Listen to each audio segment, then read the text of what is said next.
Welcome to my channel Ravi Bava astro TV வாழ்வின் அடையாளம். ஈரோட்டை சேர்ந்த ஏஎல் குணா ஐயா அவங்க அதாவது அதாவது அவர் வரலைன்னு தான் சொன்னார்.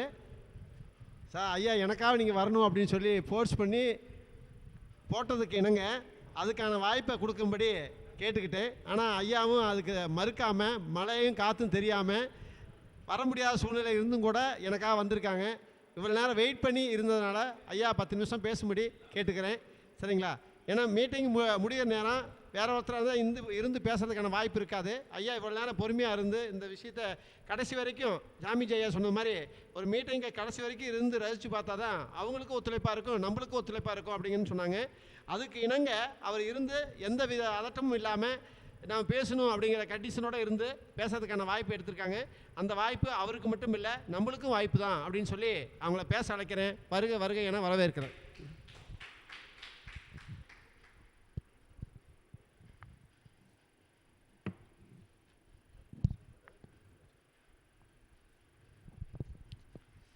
அனைவருக்கும் வணக்கங்க.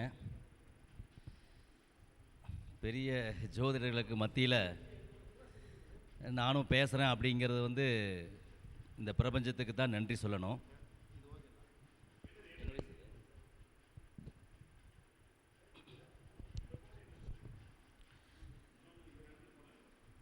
பெரிய ஜோதிட வல்லுநர்களுக்கு மத்தியில் நானும் பேசுகிறேன் அப்படிங்கிறது இந்த பிரபஞ்சத்துக்கு தான் நன்றி நான் சொல்லணும். ஏன்னா சுவாமிஜி ஐயாவுடைய அவங்கள டிவியில் நிறையா பார்த்துருக்கிறேன். அதே மாதிரி பக்கத்தில் ஐயா சந்திரசேகரன் தானுங்க ஐயா உங்கள் பேர்? ஆமாம், பள்ளிப்பாளையம் தானுங்க. பள்ளிப்பாளையம். நான் அவங்க வீட்டுக்கு கூட ஒரு தடவை போயிருக்கிறேன்.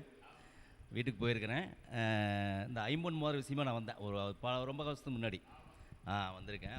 அது பெரிய செயலாளராக இருக்கார் நீங்கள் இல்லைங்களா? அந்த மாதிரி ஏன்னா பாரம்பரிய பழைய ஜோதிடர்கள் அவங்கெல்லாம் மூத்த ஜோதிடர்கள் அவங்களுக்கு முன்னாடி அடியேன் உரையாற்றக்கூடிய ஒரு வாய்ப்பு கிடைச்சதுக்காக ரவி ஜெயக்குமார் அவர்களுக்கும் அவருடைய அகத்திய ஜோதிட வித்யாலய அறக்கட்டளையின் நிர்வாகிகள் அனைவருக்கும் என்னுடைய நன்றி தெரிவிச்சுக்கிறேன். அதே போல் என்னுடைய குலதெய்வம் என்னுடைய முன்னோர்கள் அனைவரையும் வணங்கிக்கிறேன். என்னுடைய குருநாதர் தங்கபாண்டியன் ஐயாவையும் மனப்பூர்வமாக இந்த நேரத்தில் வணங்கிக்கிறேன்.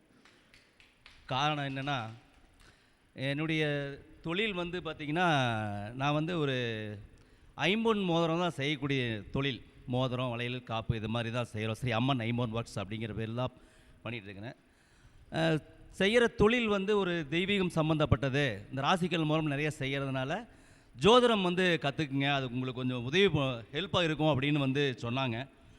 அதனால் ஜோதிடம் கற்றுக்கிட்டோம்.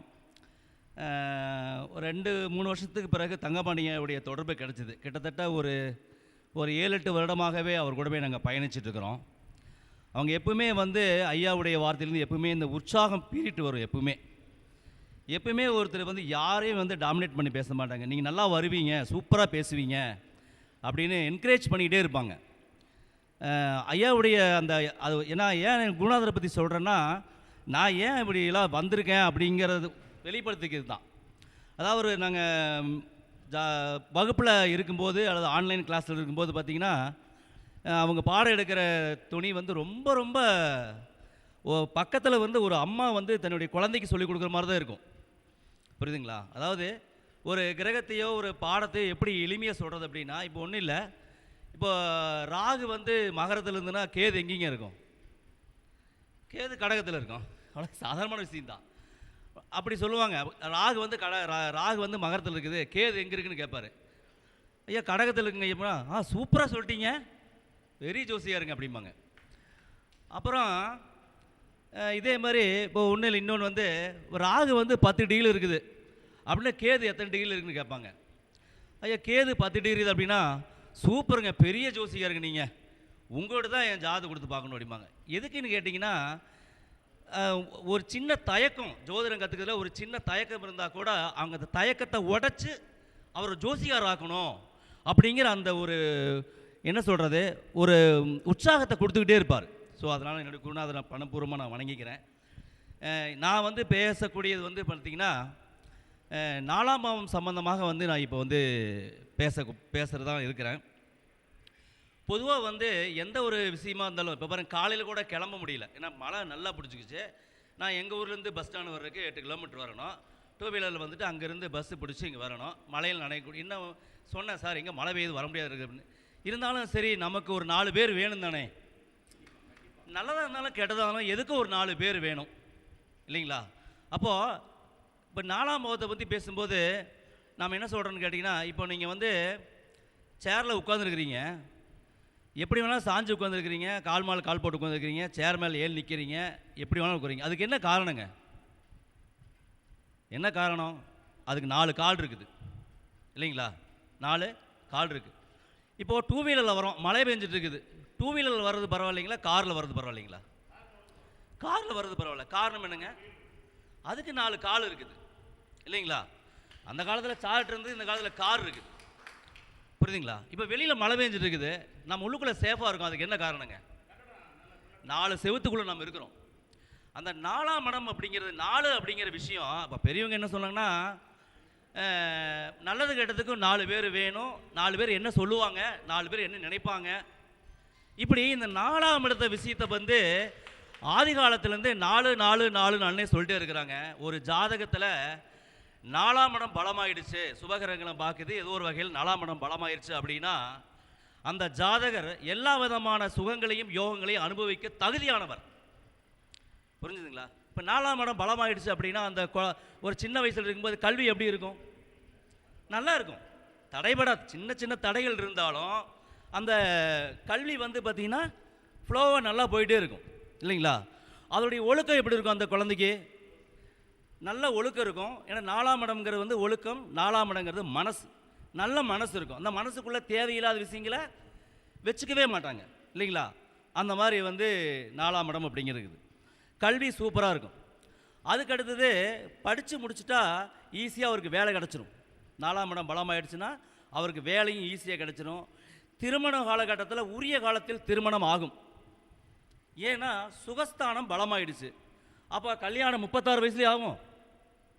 சார், அந்த சுகங்களை அனுபவிக்கணுங்கிற விதி வந்துருச்சுன்னா உரிய காலத்தில் கல்வி, வேலை வாய்ப்பு, வருமானம், திருமணம், குழந்தை பாக்கியம், வீடு, வண்டி, வாகனம், சொத்து அத்தனையுமே கிடைக்கும்.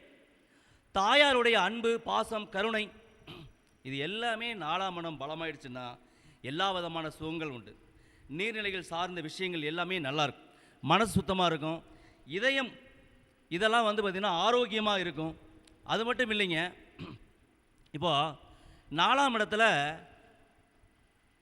சந்திரன் வந்து ஆட்சி, 4 வந்து மனசு. சந்திரன் ஆட்சி ஏன் 4ஆம் இடத்தை கொடுத்தாங்க? அவர் வந்து 2ஆம் இடத்துல தனஸ்தானத்தில் உச்சமடைகிறாரு. 4ஆம் இடத்துல சந்திரனுக்கு ஆட்சி பலம் எது கொடுத்தாங்க அப்படின்னா, 4ஆம் இடம் மனசு. சந்திரன்னா அழகு, சுத்தம், அமைதி. அப்போது உங்கள் மனசை நீங்கள் அழகாக வச்சுக்குங்க, உங்கள் மனசை சுத்தமாக வச்சுக்குங்க, உங்கள் மனசில் தேவையில்லாத போட்டு குழப்பிக்கிட்டு சலனமாக இருக்காதீங்க, அமைதியாக இருங்க அப்படின்னு மறைமுகமாக அந்த 4ஆம் பாவம் நமக்கு சுட்டி காமிக்கிறது. அந்த 4ஆம் அதிபதி சந்திரன் அவரே அழகு. இன்னொரு அழகுன்னு சொல்லக்கூடிய சுக்கிரன் வீட்டில் போய் உச்சமடைகிறாரு. அது காலபூசனுக்கு தனஸ்தானம்.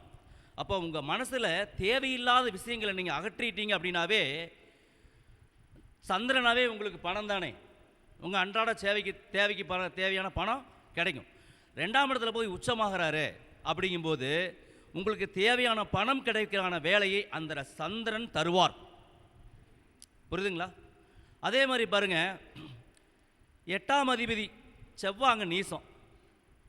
செவ்வாய் வந்து அங்கே நீசம். இப்போ செவ்வாயுடைய குணம் என்ன? இப்போ 4ங்கிறது மனசுன்னு பார்த்துட்டோம். செவ்வாயோட குணம் என்ன? அவசரம், ஆத்திரம், கோபம், அடாவடித்தனம், எதுக்கெடுத்தாலும் வேகம், நிதானம் இல்லாத ஒரு செயல். அப்போது இந்த மனசில் நீங்கள் ஒரு அடாவடித்தனத்தையோ, ஒரு வேகத்தையோ, ஒரு படபடப்பையோ, ஒரு அவசரத்தையோ வச்சுக்காதீங்க. அதே மாதிரி 8ஆம் இடம்னா செவ்வாய் வந்து லக்னத்துக்கும் அவர் தான் அதிபதி, 8ஆம் இடத்துக்கு அதிபதி அவர் தான். அப்போ லக்னம்னா தலை. 8ஆம் இடம் அப்படிங்கிறது ஒரு அசுத்தம், அவர் சாக்கடை, இந்த மாதிரி நிறைய விஷயம், விபத்து, கண்டம் எத்தனையோ சொல்கிறாங்க. அது ஒரு 8ஆம் இடங்கிறது வந்து ஒரு டாய்லெட்டு, அசுத்தம் அப்படிங்கிறது ஒரு. அப்போது செவ்வாய் வந்து மனசுன்னு சொல்லக்கூடிய 4ஆம் பாவத்தில் ஏன் நீசம் அடைக்கிறாங்க அப்படின்னா, மனசில் நீங்கள் தேவையில்லாத அசுத்தங்களை தேக்காதீர்கள். கோபம், அவசரம், படபடப்பு, வேகம், ஆத்திரம், சண்டை சச்சரவு, பழிவாங்கிற குணம் இதெல்லாம் இருக்கக்கூடாது என்று 4ஆம் பாவம் ரகசியமாக நமக்கு உணர்த்துகிறது. புரிஞ்சுதுங்களா? அப்போது நமக்குள்ள பழிவாங்கிற உணர்ச்சியோ ஒரு குற்ற உணர்ச்சியோ ஒரு அசுத்தமான எண்ணமோ இல்லை அப்படின்னா 8ஆம் இடத்தை வந்து நீங்கள் வந்து என்ன பண்ணுறீங்க, டாமினேட் பண்ணிட்டீங்கன்னா அடுத்த பாவம் என்ன நமக்கு கை கொடுக்குதுங்க? லக்னம் கை கொடுக்கும். லக்ன பாவத்தில், ஏன்னா அவர் ஆட்சி அங்கே வர்றாரு. லக்னம்னா என்னங்க? தலை. நம்ம உறுப்பில் வந்து தலை. ஒரு தலைமை பொறுப்பு, தலைமை பதவி கட்டாயமாக கிடைக்கும். யாரெல்லாம் வந்து தலைமை பொறுப்பில் இருக்காங்க, தலைவராக இருக்கிறாங்களோ, ஒரு சங்கமாக இருந்தாலும் சரிங்க, ஒரு கட்சியாக இருந்தாலும் சரி, அல்லது ஒரு இந்த மாதிரி கருத்தரங்கமாக இருந்தாலும் சரி, எதுவாக இருந்தாலும் தலைமை பொறுப்பில் யாரெல்லாம் இருக்கிறாங்களோ அவங்கள் நிதானத்தை கையாள வேண்டும் என்று செவ்வாய் 4ஆம் இடத்தில் நீசமாகிற அந்த செவ்வாய் சுட்டி காமிக்கிறது. ஒரு படபடப்பு, வேகம், ஆத்திரம், அவசரப்படாமல் இருக்கணும். ஏதாவது ஒரு தலைவர் பாருங்க, ஒரு கேள்வி கேட்குறாங்க வச்சுங்க, ஒரு தொண்டர் கேள்வி கேட்குறாங்க, ஏதாவது ஒரு மாணவர் ஏதோ ஒரு கேள்வி கேட்குறாங்க, அவர் உடனே பதில் சொல்லுவாரா அப்படின்னு யோசிப்பாங்க. யோசித்து பக்குவமாக சொல்லுவாங்க. அதுதான் தலைமை பண்பு. புரியுதுங்களா? அப்போது அந்த செவ்வாய் 4ஆம் இடத்தில் நீசமாக இருக்குது. இப்படி ஒரு காரணம் அப்படிங்கிறது இருக்குது. அடுத்தது பார்த்திங்களா, குரு அங்கே உச்சம். குரு 9ஆம் இடத்துக்கும் 12ஆம் இடத்துக்கும் அதிபதி ஆகிறார். 9ஆம் இடத்துக்கும் 12ஆம் இடத்துக்கும் அதிபதி ஆகிறார். நீங்கள் எந்த நிலையில் இருந்தாலுங்க, உங்களுடைய வயசு என்னவாக இருந்தாலும் சரி, 9 அப்படிங்கிறது என்ன ஸ்தானம்? குருஸ்தானம் இல்லைங்களா? 9ஆம் இடங்கிறது ஒரு குருஸ்தானம். 12ங்கிறது பாதம். 12ங்கிறது பாதம். எப்பொழுதுமே உங்களுடைய குருநாதருடைய பாதங்களை பணிவாக உங்கள் மனசார கூட நினச்சி வணங்கிக்கிங்க. படிக்கிறவங்களாக இருந்தாலும் சரி, ஒரு டாக்டராக இருந்தாலும் சரி, நீங்கள் ஒரு கலெக்டராகவே எந்த பதவியில் இருந்தாலும் உங்களுக்குன்னு ஒரு குருநாதர் இருப்பாங்களே, மானசீகமாக அவரை நீங்கள் வணங்கிக்கிங்க. உங்களுக்கு பாக்கியஸ்தானம் ஆட்டோமேட்டிக்காக வேலை செய்ய ஆரம்பிச்சிடும். அதோடு வந்து பார்த்திங்கன்னா, இப்போது 4ஆம் இடம் தண்ணி அப்படின்னு சொல்கிறோம் இல்லைங்களா? சந்திரன் வந்து அங்கே ஆட்சி பெற்றிருக்காரு அப்படின்னா, ஒரு நாளைக்கு நீங்கள் எவ்வளோ தண்ணி குடிக்கணும்னு தெரியுங்களா? எவ்வளோ தண்ணி குடிக்கணுங்க? 2 லிட்ரு. 2 லிட்டருங்களா? சரி, 2 லிட்டர் எடுத்துங்க. 2 லிட்டர் முழுசாக நம்ம குடிச்சிட்றோமா? இப்போ இது குளிர்காலம், பனிக்காலம் குடிக்க மாட்டோம். சும்மா ஒரு 100 மில்லின்னு தப்பாக நினச்சிக்காதீங்க. அந்த டம்ளரில் கொஞ்சம் இருக்கும், ஒரு டம்ளர் எடுத்து குடிச்சுக்குவோம். அப்படி பார்த்தீங்கன்னா மீறி போனால் 1.5 லிட்டர் 1.5 லிட்டர் குடிப்போம். வெயிலாக இருந்தால் அதிகமாக குடிச்சிடுவோம். அதே நேரத்தில் கொஞ்சம் கொஞ்சமாக தான் நீங்கள் அந்த தண்ணியை குடிக்கணும். கட்டாயம் 2 லிட்டர் தண்ணியை கொஞ்சம் கொஞ்சமாக டைம் செட் பண்ணி குடிக்கணும். தண்ணி சார், தண்ணினா நீங்கள் சாதாரணமாக நினச்சிக்காதீங்க. இந்த உலகத்தினுடைய மொத்த பரப்பில் தண்ணி அதிகமாக இருக்கா, நிலம் அதிகமாக இருக்கா? தண்ணி தான் அதிகமாக இருக்குது. முக்கால்வாசி கடல், முக்கால்வாசி நீர்ப்பரப்பு. நம்ம உடம்புல உறுப்புகளில் உறுப்பு அதிகமாக இருக்குதா, தண்ணி அதிகமாக இருக்கா? தண்ணி தான் அதிகமாக இருக்கும். புரியுதுங்களா சார்? நம்முடைய உறுப்புகள் வந்து பார்த்திங்கன்னா கிட்டத்தட்ட 78 வகையான உறுப்பு இருக்குது. அதை பிரித்து பார்த்தீங்கன்னா 315க்கு மேற்பட்ட உறுப்புகள் வரும். அதில் 200 வகையான செல்கள் இருக்குது. அந்த 200 வகையான செல்களில் 37 லட்சம் கோடி செல்கள் இருக்குது. மொத்தம் 200 வகையில் 37 லட்சம் கோடி. அந்த 37 லட்சம் கோடி செல்களுக்கும் உள்புறம் வெளிப்புறம்னு ஒரு கட்டமைப்பு இருக்குது. அந்த உள்புறத்துலையும் தண்ணி இருக்குது, வெளிப்புறத்துலையும் தண்ணி இருக்குது. நீரின்றி உலகம் அமையாது. நீரின்றி உழவும் இல்லை, உலகும் இல்லை, இல்லைங்களா? அப்போ அந்த செல்களுக்கு தேவையான தண்ணி ரொம்ப முக்கியம். அப்படிங்கிறதுனால தான் 4ஆம் பாவத்தில் சந்திரனுக்கு ஆட்சியாக வச்சுருக்கிறாங்க. அப்போ தண்ணி அளவாக குடிச்சுக்குங்க. அதாவது என்னென்னா, அந்த பரிகாரம், ஜோதிடம், கிரகங்கள் இப்படியே ஒரு கட்டம் போனாலுமே நம்முடைய ஆரோக்கியத்தையும் உள்ளே கொண்டு வரணும் தானே? ஆரோக்கியத்தையும் உள்ளே கொண்டு வரணும் தானே? அப்போ தண்ணி தேவையான அளவுக்கு தண்ணி குடிக்கணும். புரியுதுங்களா? நீங்கள் செல்வந்தர் ஆகணும் அப்படின்னு முடிவு பண்ணிட்டீங்க அப்படின்னா, யாரெல்லாம் செல்வந்தர் ஆகணும்னு விருப்பப்படுறீங்களோ அவங்க எல்லாருமே ஒரு டம்ளர் தண்ணி வச்சுங்க. இந்த மாதிரி ஒரு டம்ளர் தண்ணி வச்சுக்கிட்டு அதிகாலை, இப்போது ஒரு நாளைக்கு 24 மணி நேரம், கட்டம் வந்து 12 தான் இருக்குது. 2ஆக பிரித்து பாருங்கள். 12 பகல் 12 இரவு 12. அப்போ 4ஆம் பாவம் எத்தனை மணியை சொல்லுதுங்க? 4 மணியை சொல்லும். யாரெல்லாம் உங்களுடைய கோரிக்கையில் வெற்றி அடையணுமோ, என்ன வேணால் கோரிக்கை இருக்கலாம், ஒரு கல்யாணமாக இருக்கலாம், ஒரு படிப்பாக இருக்கலாம், ஒரு வீடு கட்டலாம், என்ன நீங்கள் ஒரு கோடி ரூபா சம்பாதிக்கணும்னு நினைக்கலாம், உங்கள் தொழிலில் ஜெயிக்கணும்னு நினைக்கலாம். எதுவாக இருந்தாலும் 4 மணிக்கு எந்திரிச்சு 4 மணிக்கெல்லாம் எந்திரிச்சிட்டு என்னங்க சூரியனுடைய கிழக்க பார்த்து சூரியனை கும்பிட்டுட்டு நீங்கள் வந்து ஆசுவாசமாக உட்காந்துக்கிட்டு ஒரு தண்ணி கொஞ்சம் எடுத்து வச்சுங்க. தண்ணி கொஞ்சம் எடுத்து வச்சுட்டு உங்களுடைய கோரிக்கை என்னவோ அதை வந்து அந்த தண்ணிக்கிட்ட சொல்லணும். வளவள கொலகொலான்னு இருக்கக்கூடாது. கரெக்டாக இப்போ கல்யாணம் ஆகணும், ஒரு பொண்ணு கல்யாணம் பண்ணணும், உங்களுக்கு ஒரு 15 லட்ச ரூபா பணம் வேணும், 20 லட்ச ரூபா பணம் வேணும், அல்லது 50 லட்ச ரூபா வேணும். தண்ணி பக்கத்தில் வச்சுக்குங்க. உலகம் முழுவதும் இருக்கக்கூடிய தண்ணீருக்கு நன்றி.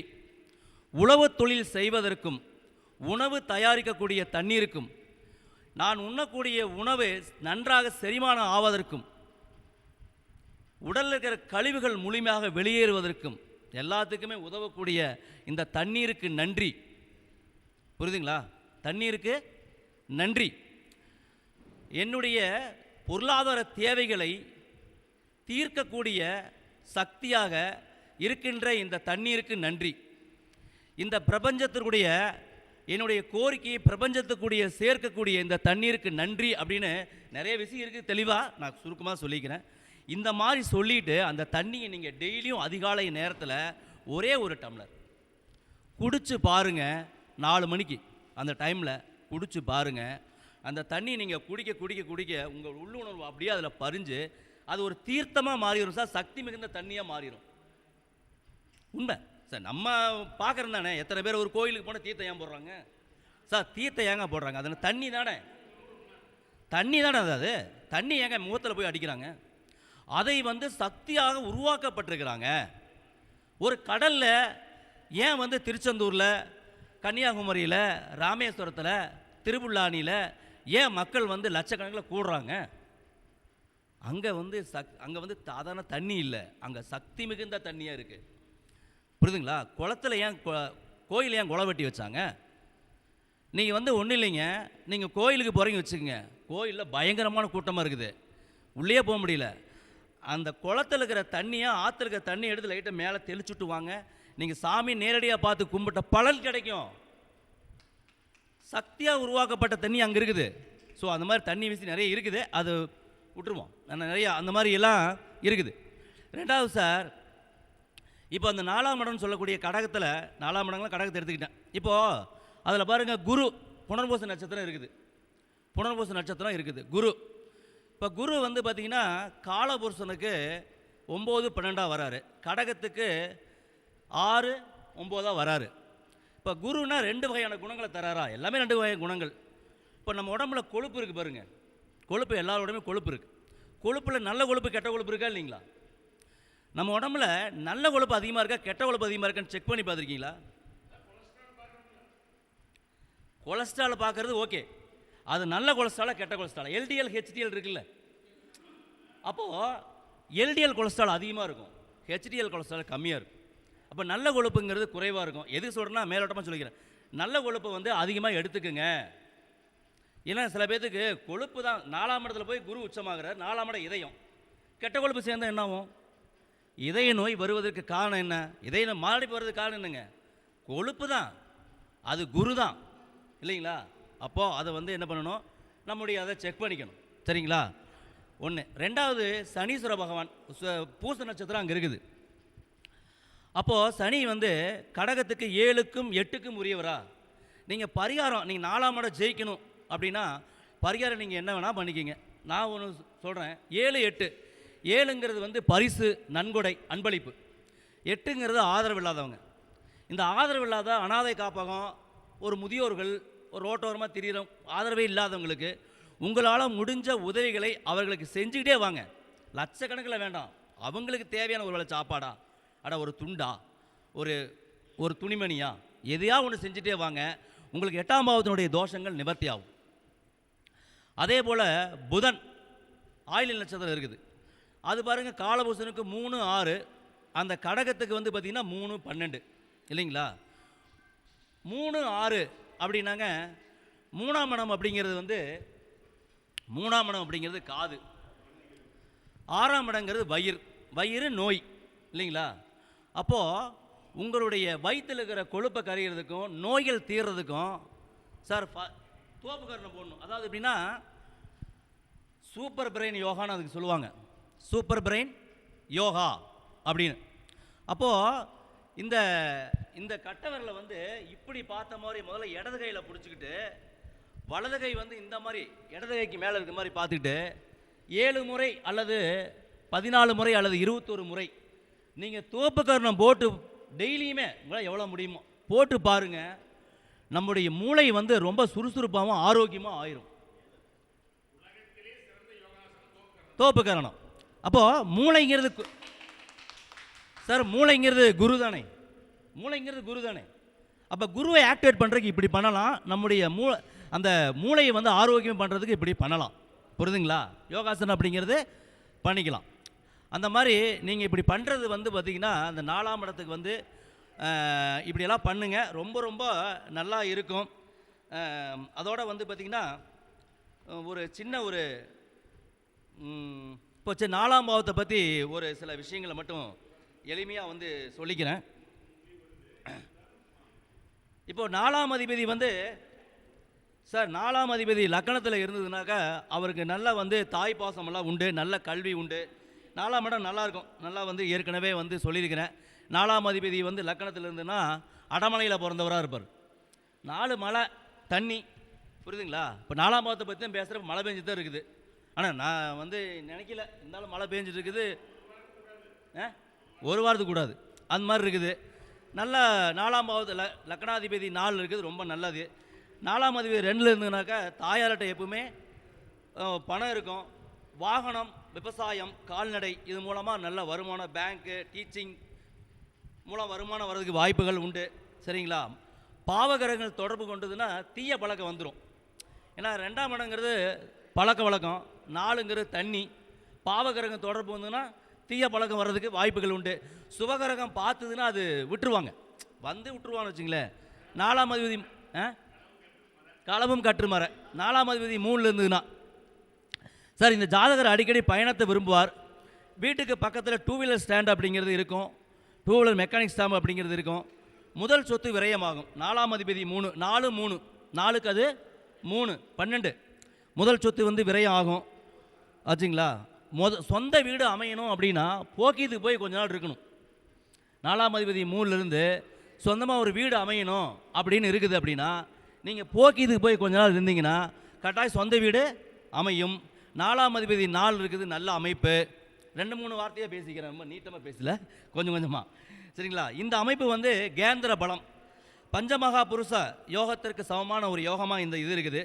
குஜாதி ஐவர்களான புதன், குரு, செவ்வாய், சுக்கிரன், சனி இவங்கெல்லாம் வந்து 4 7 10 பலமாக இருக்காங்க அப்படின்னாக்கா இது எப்பவுமே சுகபோகம் உண்டு, மிகப்பெரிய யோகம் அப்படிங்கிறது உண்டு. 4ஆம் அதிபதி 5 இருக்குது அப்படின்னா ஜாதகருக்கு, தாய்மாமனுக்கெல்லாம் கட்டாயம் வந்து பூர்வீகத்தில் சொத்து வந்து கட்டாயமாக இவங்களுக்கு வந்து இருக்கும்.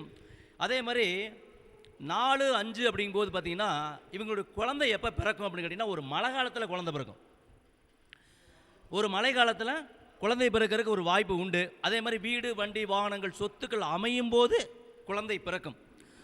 இல்லை சார் அப்படி இல்லை அப்படின்னா குழந்தை பிறந்த பிறகு வீடு, வண்டி, வாகன, சொத்துக்கள் அமையும். அந்த மாதிரி ஒரு வாய்ப்பு, அந்த மாதிரி ஒரு குலதெய்வம் கோயில், 6 கோயிலம் இதெல்லாம் வந்து இருக்கும். 4 5 அப்படின்னாக்கா சில பேர் ஆற்றுல அடிச்சுட்டு வர்ற கல் எடுத்து வச்சு கும்பிடுவாங்க, புரியுங்களா? அந்த மாதிரி வந்து இருக்குது. படிக்கும்போது காதல் வர்றதெல்லாம் இந்த 4 5 சம்மந்தப்படுவது தான். 4ஆம் அதிபதி 6 இருக்குது அப்படின்னா ஜாதகருக்கு 6 வயசு வரைக்குமே உடல்நிலையில் சில குறைகள் அப்படிங்கிறது இருக்குது. ஆமாம், வீடு, வண்டி, வாகனங்கள், சொத்துக்கள் அமைவதற்கு தடை தாமதமாக இருக்கும். 4 6 சம்மந்தப்படும் போது அவங்க வச்சுருக்கிற வாகனம் அடிக்கடி பழுதாகிட்டே இருக்குது. சரிங்களா? அதே மாதிரி 12ஆம் அதிபதி தொடர்பு கொண்டு சொல்லிச்சுங்க, 4 6 12 கட்டாயம் ஏதாவது ஒரு சொத்து இழந்துருவாங்க அல்லது வண்டி வாகனம் ஒன்று காணாமல் போயிடும். அந்த மாதிரி ஒரு அமைப்பு அப்படிங்கிறது இருக்குது. விவசாயம், கால்நடை வளர்ச்சி, வளர்ப்பு இதில் கொஞ்சம் எதிர்பார்த்த அளவுக்கு லாபம் வந்து கிடைக்காது. சரிங்களா? 4 6 சம்மந்தப்படும் போது வாகனங்களை பிரயாணம் பண்ணுறதுல கொஞ்சம் கவனம் வந்து கட்டாயம் இருக்கும், கட்டாயம் இருக்கணும். நாய்கடி உண்டு, சுகபோகத்துக்கு அது ஒரு தடை அப்படிங்கிறது இருக்குது. 4ஆம் அதிபதி 7 இருக்குது அப்படின்னா மழை காலத்தில் திருமணம் அமையும், அல்லது திருமணத்தன்னைக்கு மழை பெய்யும். இப்போ கார்த்திகை மாதம் நிறைய பேர் திருமணம் வச்சுருப்பாங்க, மழை பெஞ்சிட்டு இருக்குது, இது சம்மந்தப்படும் வச்சிங்களேன். வீடு கட்டும்போது திருமண யோகங்கள் அப்படிங்கிறது ஏற்படும். வரக்கூடிய கலத்தனம் ஆணாக இருந்தாலும் சரி பெண்ணாக இருந்தாலும் சரி படிச்சிருப்பாங்க, அழகாக இருப்பாங்க, சொத்து இருக்கும், அந்த மாதிரியெல்லாம் இருக்குது. படிக்கும்போது திருமணம் ஆகிறதுக்கான வாய்ப்புகள் அப்படிங்கிறது இருக்குது. 4ஆம் அதிபதி 8 இருக்குது அப்படின்னா கல்விக்காக கடன் அப்படிங்கிறது இருக்குது. வெளியூர் வெளிநாடு சேர்ந்து படிப்பாங்க. புதையல் ஆசை அவங்களுக்கு எப்பவுமே இருக்கும். இயற்கை சீற்றத்தால் வீடு வாகனங்கள் சேதமடையும், சேதமடையும். சுடுகாடு அருகே வீடு அமையும். இருதய பயம் அப்படிங்கிறது இருக்கும். தடைப்பட்ட கல்வி இருக்கும். பதவி உயர்வுக்கு தடை. 4ங்கிறது பதவி, 8ங்கிறது ஒரு தடை அப்படிங்கிறது. சார் இவங்க வில்லங்கமான சொத்துக்கள், விற்க முடியாத சொத்து, அல்லது கடன் வாங்கிட்டு கடன் கட்ட முடியாமல் விற்கிறாங்க பிறகு அடமானத்துக்கு போகிற சொத்து, இதெல்லாம் வாங்கும்போது அவங்களுக்கு அது யோகமாக வந்து மாறுது. ஆமாம். அதே போல் குறைந்த வயதில் இறந்தவர் அப்படிங்கிறது இருக்க ஒரு வாய்ப்புகள் உண்டு. 4ஆம் அதிபதி 9 இருந்தார் அப்படின்னா அது ரொம்ப ரொம்ப யோகம். சரிங்களா? சொத்து தானாக தேடி வரும். தந்தை வழியில் சொத்துக்கள் கிடைக்கும். கோவில் அருகே வீடுகள் இருக்கும். அதே மாதிரி கறவை மாடு, குதிரை, இந்த வண்டி இதெல்லாம் வந்து எல்லாம் யோகமாக வச்சுருப்பாங்க. தாத்தா அப்பாலாம் வச்சுருப்பாங்க. சாஸ்திர ஞானம் இருக்கும். தாயார் வழியில் ஆசிரியர் உண்டு. வெளியூரில் சொத்து வாங்குறதுக்கு யோகம் வரும். பதவி தேடி வரும்.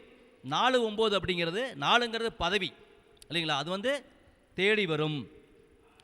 ஒரு கேந்திரம் ஒரு திரிகோணம் நல்ல யோகமானது தான், ஒன்றும் தவறு இல்லை. 4ஆம் அதிபதி 10 இருக்குது அப்படின்னா ஒரு கேந்திராதிபதி இன்னொரு கேந்திரத்தில் இருக்கிறாங்க அப்படிங்கும்போது அது ஒரு பதவி தேடி வரக்கூடிய யோகம் உண்டு. இப்போ 4க்கு நிவர்த்தி தானே 10, 10க்கு நிவர்த்தி 4. அப்போ ரெண்டுமே வந்து பார்த்திங்கன்னா ஒரு கேந்திர பலம். அவங்களுக்கு பலவிதமான யோகங்கள் அப்படிங்கிறது உண்டு.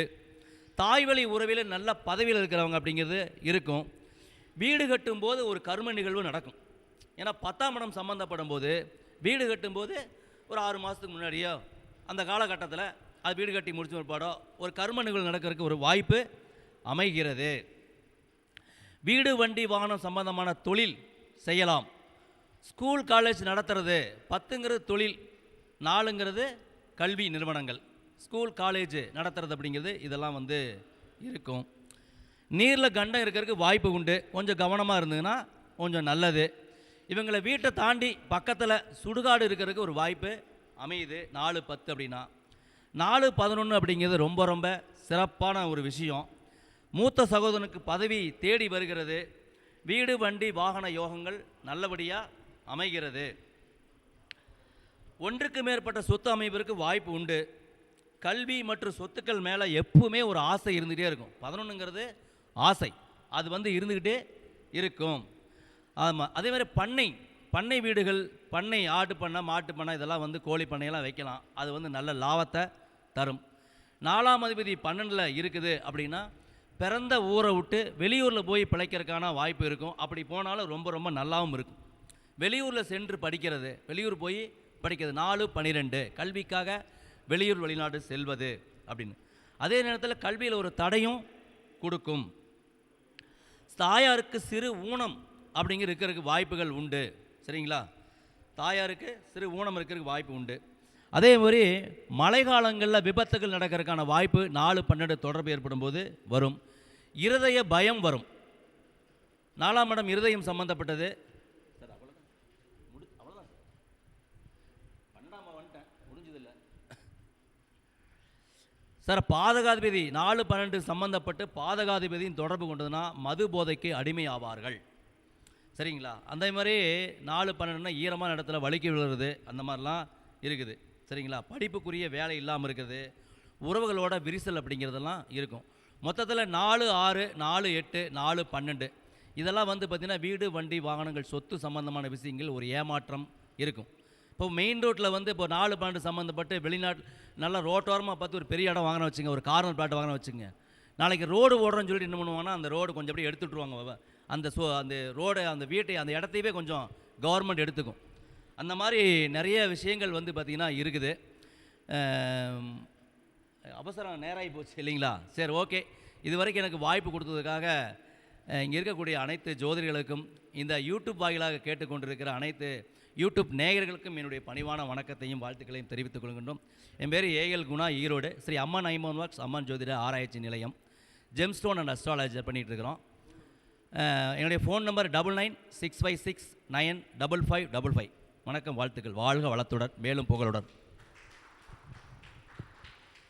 ஐயா அவங்க 4ஆம் பாகத்தை பற்றி ரொம்ப அருமையாக பேசினாங்க. 4ஆம் பாகத்தில் பூச நட்சத்திரம் இருக்குது. ஏன் பூச நட்சத்திரம் இருக்குது அப்படின்னா, ஒரு பழமொழி சொல்லுவாங்க, சளி பிடிச்சா சனியும் பிடிச்ச மாதிரிம்பாங்க. சளி பிடிச்சா சனியும் பிடிச்ச மாதிரிங்க. இந்த பழமொழிக்கு அர்த்தம் ஏன் வந்துச்சு அப்படின்னு கேட்டால், அந்த நீர் ராசியில் தான் சனி நட்சத்திரம் இருக்கிறது. நீர் ராசி எதுங்க? கடகராசி பூச நட்சத்திரம், விருச்சக ராசியில் அனுச நட்சத்திரம், மீன ராசியில் உத்திரட்டாதி நட்சத்திரம். அதனால தான் இந்த பழமொழி வந்துச்சு. சரியா? அப்போது சளி பிடிச்சா சனியும் பிடிச்சது மாதிரி அப்படிம்பாங்க. அப்போ உள்ளுக்குள்ளே அமைஞ்சிருக்கிறது எதுங்க? சனி நட்சத்திரம். சரிங்களா? அதனால தான் அந்த விஷயத்தை கொடுத்தாங்க. ஐயா மிக அற்புதமாக, அதாவது 4ஆம் பாகத்தை பற்றி ரொம்ப அற்புதமாக பேசுனாங்க. அதாவது வீடுன்னு இருந்தால் 4 சுவர் இருக்கணும். சரியா? ஏதாவது உதவிக்குன்னா 4 பேர் வேணும்பாங்க. சரிங்களா? அதே மாதிரி ஒரு பிணம் தூக்கிட்டு போகிறப்ப கூட 4 பேர் வேணும் அப்படிம்பாங்க. சரிங்களா? எல்லா வகையிலையும் 4ங்கிறது பயன்படுறதுனால அந்த 4ஆம் பாகம் முக்கியத்துவம் வாய்ந்தது என்பதை ரொம்ப சிறப்பாக பேசினாங்க. அதனால் இதை பாராட்டி சுவாமிஜி ஐயா அவங்க பொன்னாடை போற்றி வாழ்த்து மாதிரி கேட்டுக்கொள்கிறேன்.